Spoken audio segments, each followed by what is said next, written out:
Thank you, Mr. Speaker. The U.S. Department of Energy and the FBI have affirmed that the COVID pandemic most likely originated from a leak of the SARS-CoV-2 from a Wuhan Institute of Virology.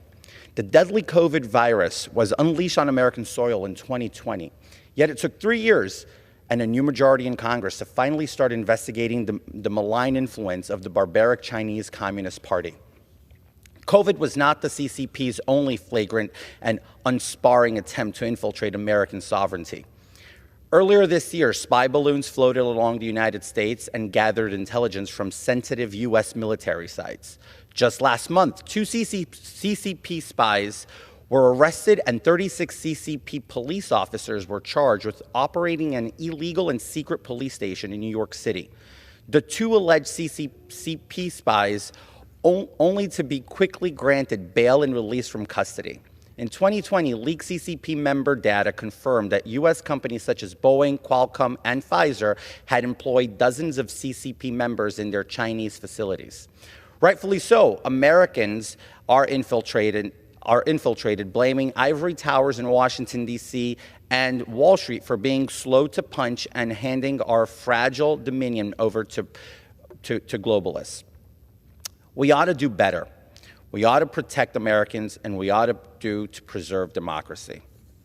This is why I'm unapologetically pushing back on the CCP and calling on the House Judiciary Committee, the DOJ, and the Select Subcommittee on Weaponization of the federal government to investigate the CCP infiltration on the U.S. government and do all they can to free Miles Guo.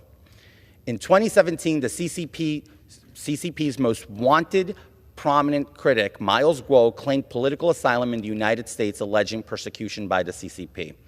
He has been here for about 6 years, and just last month, Guo was arrested and denied bail for being pronounced a flight risk. In this case, the charges against Miles Guo are simply a part of an organized campaign of political persecution brought against him by the CCP. As a matter of fact, in November of 2018, George Hickenbotham, a senior official at the DOJ, pleaded guilty to his active role in this illegal campaign. He admitted to accepting $41 million from the CCP and meeting with the Vice Minister of Public Security of China to advance the removal of Guo from the United States. It is with great dismay but complete confidence that I say that the weaponization of the United States prosecutorial system is spinning further out of control, and it is time we take a stand. It shows when we have a national crime crisis failing by the wayside because political motivated campaigns designed for nothing other than retribution on political agitators keep getting in the way of our leading law enforcement officials who refuse to prioritize the American people.